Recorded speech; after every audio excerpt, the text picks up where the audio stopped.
On today's show, NBA trade season is upon us, and the Nets are expected to be among the league's most active teams. I'll tell you the three main priorities Brooklyn should have in deals right now.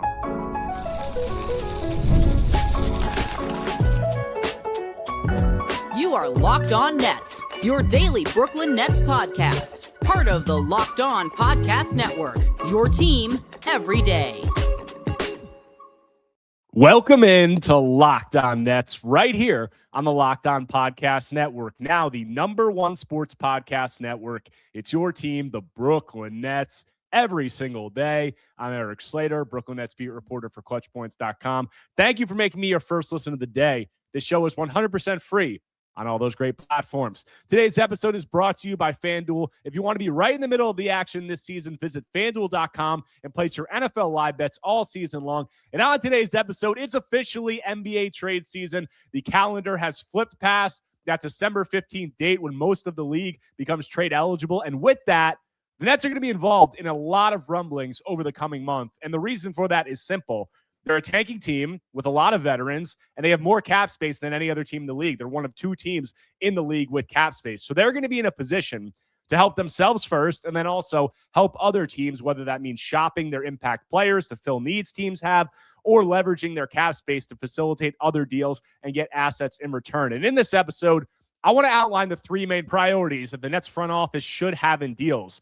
And number one, improving their draft lottery odds, improving their draft position. And that it has to be a priority because I've said it, that 2026 draft pick that the Nets have is the best asset that they have. So you have to try to maximize that more so than they did last season. Number two, accumulating assets, whether that's using cap space to do that or, trading whatever players are not part of the long-term plans that might have value. That's number two. And number three, opening minutes for rookies. You want to see these rookies play more. So in this episode, I'm going to get into all those individually. And in the first segment, focusing on their draft positioning and improving that, because that's been a big storyline, over their recent success, following that 0-7 start. The Nets are 7-11. They're 4-2 in their last 6 games. They haven't really been playing like a bad team or, a terrible team, some people would call them. They've been playing like a decent team for, over a month now. And the Nets just don't look like one of the worst teams in the league. Like that was the narrative surrounding them. But you look at it, the last 7 games that the Nets have played against sub 500 teams with Michael Porter Jr. in the lineup, they're 6-1. And they've won all of those 6 games. Those 6 wins have all come by double digits. They've outscored opponents by an average of 15.7 points during those 7 games. So when the Nets have games against teams that are, average to below average to bad, they're winning those games as of late with this current iteration with Michael Porter Jr. leading the way.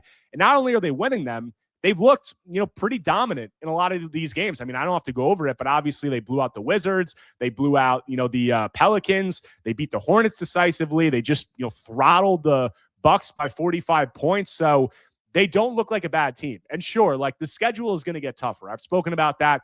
That's going to be a silver lining. Like that's going to help them out. You look at their next 6 games, very difficult opponents. And the Nets have the 8th toughest remaining strength of schedule in the league, whereas some of the teams that they're going to be competing with in the tank race have an easier schedule moving forward. But I've said, the goal or expectation going into this season was competing for the top lottery spot, competing for, definitely top 3 odds, if not that top spot. And that was clear by the urgency that the Nets showed and the way they operated this offseason, getting rid of a guy like Cam Johnson and then also bringing in, 5 rookies, going with exclusively rookies at point guard. We saw that last season.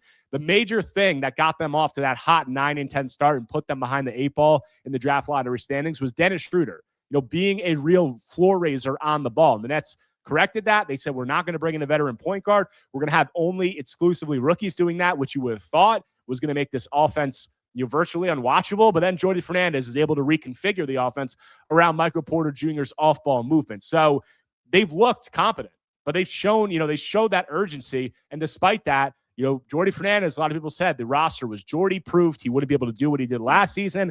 He's not doing it to that extent, but they've looked like, as I said, a competent basketball team for over a month now.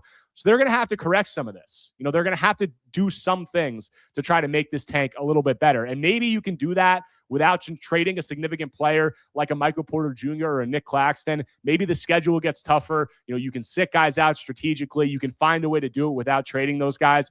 But that's all a maybe. It's a risk because if you have those guys on the team and they're going to be playing the majority of the games, that is a risk. because, as I said, like they look competent as a team with those guys in the lineup.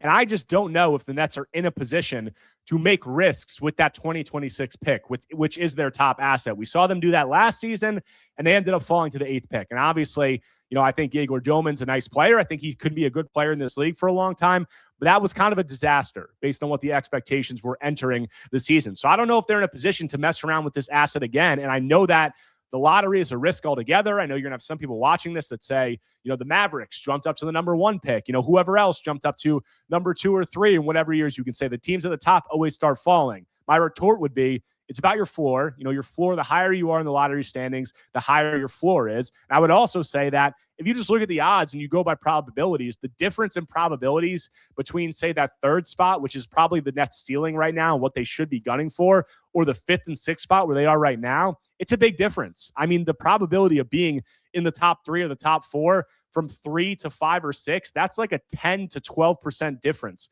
in probability for that if you go from that 3rd spot to that 5th spot. So that's huge. Like that could be the difference between landing a franchise-altering player and not landing one. And for a Nets team that is this desperate for a franchise centerpiece, I just don't know if you're in a position to make risks with that. So some of these pieces that the Nets have, like a Nick Claxton or a Michael Porter Jr. or maybe a Day'Ron Sharpe, or whoever else you want to say, they're going to have a market. And you're probably going to be able to move them. And that maybe that I talked about, that risk of maybe you can get to that 3rd lottery spot. Maybe you can give yourself top 3 odds and the best chance at landing a top pick. That maybe, that gamble could get very close to a sure thing. If you were to trade away a guy like Michael Porter Jr., I'm not saying the Nets should do that. I'm going to get into that in the second segment. But if you can trade away a guy like that or a guy like Nick Claxton or whichever one of these other impact guys you have, and you can also beyond that take some measures with your lineups and stuff, you can turn that maybe into a sure thing. You can give yourself a really, really, really good chance to get into the top 3 of the draft lottery odds, which is honestly what the Nets, they probably should have done last season. The main reason that they didn't do that is that they were holding out for trading some of these guys, like a Dennis Schroeder or like a Dorian Finney-Smith or whoever. They were holding out until they could get expiring contracts for them in order to preserve their cap space. And they've taken that cap space and they've flipped that into a lot of assets. But now at this point, you can get off these guys. You can bolster the tank. The roster is bad enough, off the bat right now that if you make some tweaks, you can give yourself a really good chance to get into the top 3 of those draft lottery standings. And that should be one of the main goals, if not the main goal of this Nets season. So that should be something that is definitely at the forefront of their minds when they operate in trade season. Another thing that should be at the forefront is asset accumulation. The Nets have the top stockpile of draft picks in the league right now, at least by quantity, and they have a pretty good opportunity. They're in a prime position to add even more to that. So what do I see from that conversation? How could that play out? I'll get into all that when I continue Locked On Nets after a quick break. Guys, NFL Sundays move fast. One big play and suddenly everything feels different. That's what makes live betting with FanDuel so exciting. You're not just watching the game, you're reacting to it in real time. With FanDuel, you can place bets as the action unfolds, every drive, every momentum swing, every highlight moment. Live betting is best when the game starts to shift, a receiver gets hot, a defense tightens up, or the momentum shifts after a turnover. FanDuel lets you jump right into the moment. Guys, live spreads and money lines adjust instantly. You can bet on whatever side of the action you think based on the way you're feeling about the game flow. Player props update as guys heat up. Maybe you're a Giants fan. Maybe you're watching Giants-Vikings this weekend. You want to bet over on how many times Jackson Dart goes into the medical tent. You can do that. You can bet next touchdown scores, drive results, totals, and more. It keeps you locked into every snap, every drive, every possibility. So if you want to be right in the middle of the action this season, visit FanDuel.com and place your NFL live bets all season long. FanDuel, the game moves fast, and so can you. Coming back from the break on today's Locked On Nets episode, talking about the start of NBA trade season and Brooklyn's 3 main priorities in terms of trade negotiations, trades conversations. As said in the first one, improving their draft lottery odds, giving themselves the best chance at a top pick. A next priority, I would say, is asset accumulation. And assets, what do I mean when I say assets? Assets can be obviously draft picks, it can be young players, or it can be expiring contracts that open up cap space, because cap space is an asset. So there's multiple ways that the Nets can go about that. As I said at the top, they have, impact veterans who are going to have trade value. So that is one route to getting assets. They also have cap space that they can leverage into that. Another route to getting assets. And I would say I'm going to start with the veteran conversation because I think that that's going to be a big topic of conversation for this Nets team. You look at it, they just have a lot of veterans. They have a lot of guys who should be movable. I mean, you talk about Michael Porter Jr. and Nick Claxton, those are the top guys that are going to have the most value. But beyond that, I mean, you have a Day'Ron Sharpe, you have Cam Thomas. There's going to be a lot of conversation surrounding him. You have a guy like Zaire Williams, Haywood Highsmith. I put Terrence Mann in here, but he's a negative asset right now, and I'd be surprised if they can move that contract without attaching something to it. But the bottom line is they have veterans who, a lot of which aren't really serving a purpose on this team and are taking minutes away from rookies, which I'm going to talk about later.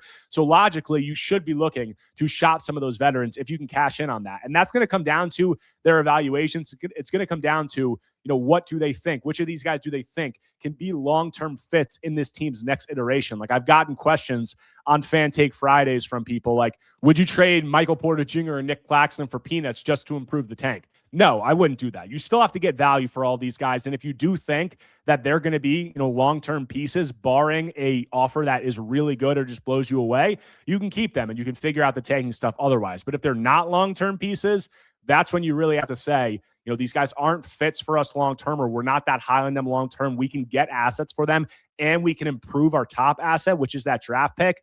That's going to be really big. And MPJ and Claxton are going to be the big ones that people talk about because they're going to have the most value. And as I said, that doesn't mean that you just trade them for nothing. It does come down to the Nets evaluation. But, I mean, if you can get a good asset for these guys and maybe expiring contracts, I think you have to seriously consider it. Like talking about Michael Porter Jr., there's going to be a lot of conversations surrounding him. But with the way that he's played early this season, I mean, he's played, as I said, like a legitimate all-star. I mean, he's doing things that, no other forward has done in NBA history. I said, I just wrote an article about it, but he's the first forward in NBA history to score 30-plus points with 5-plus made threes in 4 straight games. He just did that last week. So he's playing at an elite level. I mean, he's averaging near 26 points on 50, 40, 80 shooting splits. You look at across the NBA right now, Porter Jr. is one of 5 players averaging at least 25 points per game on over 49% from the field and 39% from 3. The other guys, Nikola Jokic, Shai Gilgeous-Alexander, Anthony Edwards, and Giannis. So he's in elite company right now, and he's playing at a level where I think he's going to have value because it doesn't look like stuff that is necessarily like unsustainable. Like he's shooting well, but not crazy well. I mean, he's shooting 39% from 3. That's probably lower than, or that is lower than most of the other seasons in his career. And a lot of that is because of the shot difficulty, but he's playing in a way off the ball with his off-ball movement that is sustainable. And is he going to have the same role as a number 1 option and do this much stuff on a team that trades for him? No, but he's doing this stuff that could help a lot of teams across the league. So I think that he's going to have value. And say you can get a decent to good first-round pick for him, and you can get maybe a young player in a big expiring contract, you have to consider that if you're the Nets. Am I saying you have to do it? No, I think it depends on what the pick would be. It would depend on the Nets' evaluation of MPJ. Do they think that he's a long-term fit? Are they comfortable with paying him, 25 to 30% of their cap moving forward beyond this current contract? It'll all come down to that, but you do have to consider it because say you can do that, and you can turn Cam Johnson effectively into 2 good first-round picks and a huge chunk of cap space this offseason, which could be then used to improve the roster and get even more draft assets. That's something that is going to be very enticing to this Nets front office, and they're going to have to consider it. And it'll ultimately come down to their evaluation of MPJ. But, say they can get expiring contracts and open up even more cap space with those assets. That's going to be huge because cap space is currency. In this apron world in the NBA, teams need to create flexibility to get around these more stringent spending rules. I mean, if you look at what the Nets got with their cap space this offseason, they got, 2 first-round picks plus MPJ, who is worth at least another first probably. They got 3 second-rounders. So there's value in having cap space like this. So that brings me to my next conversation. I mean, I talked about the veterans there, but now salary dumps. That's the other route that the Nets are going to have in order to accumulate assets because the Nets have over $15 million in cap space right now. Them and the Nets and the Jazz, who have $10 million in cap space, are the only teams who are really positioned to shed unwanted contracts or facilitate deals using cap space, using trade exceptions, whatever you want to say. So they're going to be in a position to do that. I mean, Sean Marks was on a salary dump frenzy this past offseason. I mean, that has been a play in his playbook since he took this Nets job in 2016. You look at the things that he did, the first time around, taking guys on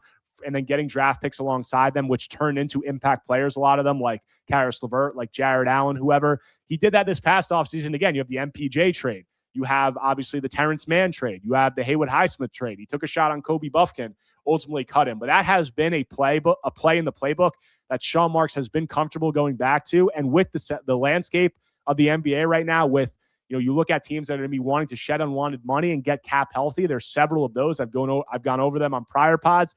And then you also look at bigger deals. I mean, you look at teams, the Giannis Antetokounmpo sweepstakes.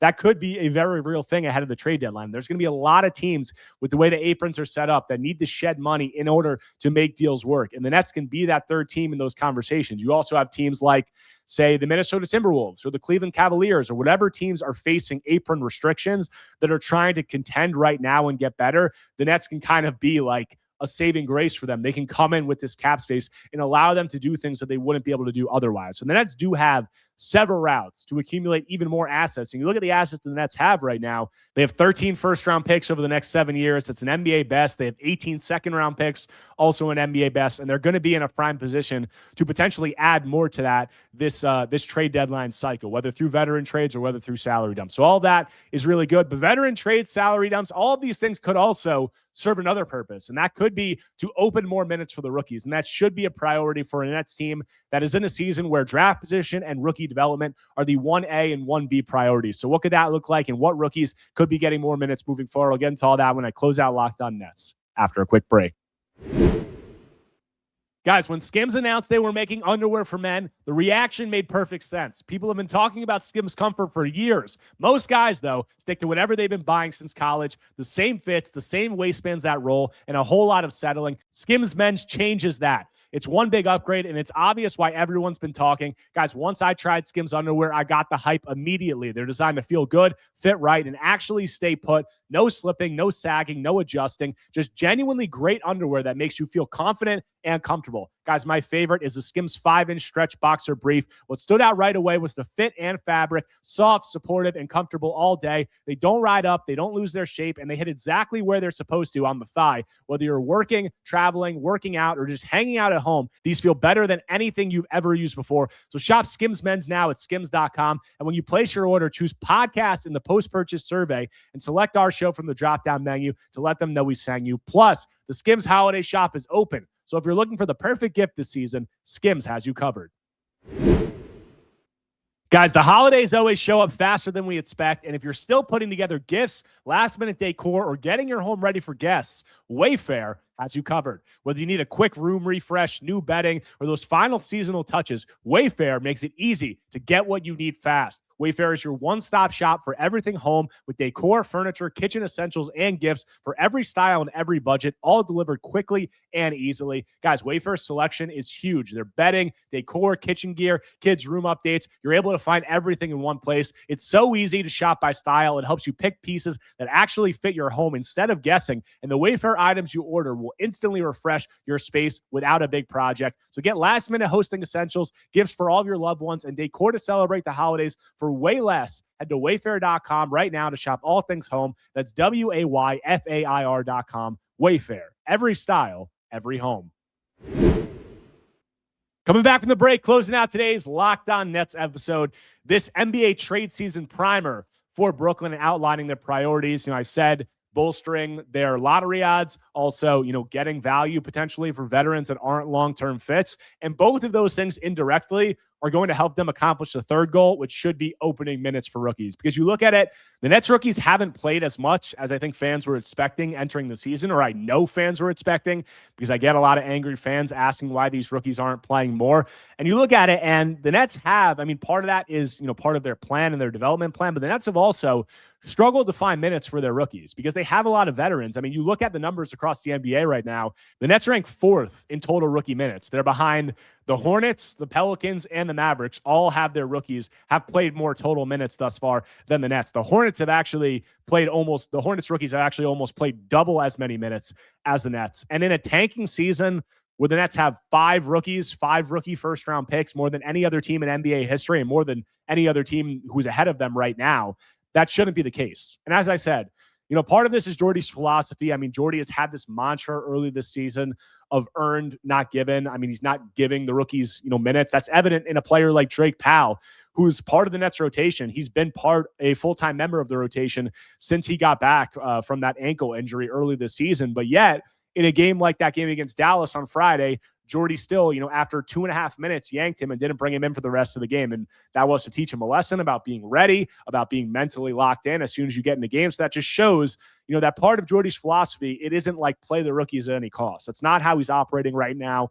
And I understand that. I mean, there is value in not just giving things to people and making people earn minutes, but that's not the only reason that a lot of these rookies aren't playing a lot of minutes. Part of it is the Nets have a crowded rotation. I mean, you look at it, they have a lot of veteran guys. I named them all before. When you talk about MPJ, Nick Claxton, Terrence Mann, Zaire Williams, Day'Ron Sharpe. I mean, you have other guys who are out but are going to come back, like Cam Thomas or Haywood Highsmith potentially. Also, Tyrese Martin, another guy. They just have a lot of veterans. And you look at it like, I said the earn not giving thing, but then you have the crowded rotation also playing a factor because Nolan Traore certainly earned a look, earned an opportunity with his recent play in the G League. I've wrote about it and talked about it on the podcast. Nolan was averaging 21 points and 7 assists on over 50% shooting from the field and 50% from three, over 9 games recently in the G League. And then it's called him up after that, but he still didn't get much of an opportunity during that recent call up. I mean, he played 9 minutes against the Mavericks and 9 minutes in garbage time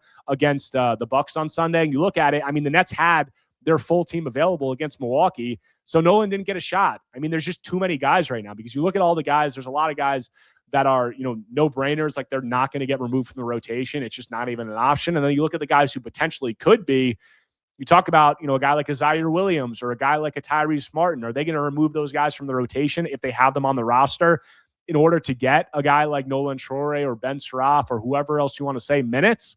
They haven't shown a willingness to do so. There's an argument for doing that. There's an argument against doing that. But ultimately, an easy way to get a lot of these rookies minutes is just to make trades, to make some trades with these veteran guys because the Nets have a lot of them right now. And that's a big reason why they're overachieving in the early going. I mean, if the Nets rookies were playing a lot more minutes than they have, and you have guys like a Nolan Traore or like a Ben Siraf in the rotation playing 15 to 20 minutes on a nightly basis, they're going to lose more games. They're not going to be as competent. And you look at it, like look at the Nets front court rotation, for example. I mean, they have, Michael Porter Jr., Noah Clowney, Nick Claxton, Danny Wolf, Day'Ron Sharpe. That front court has been the biggest reason why they've been overachieving during this recent, 18-game stretch.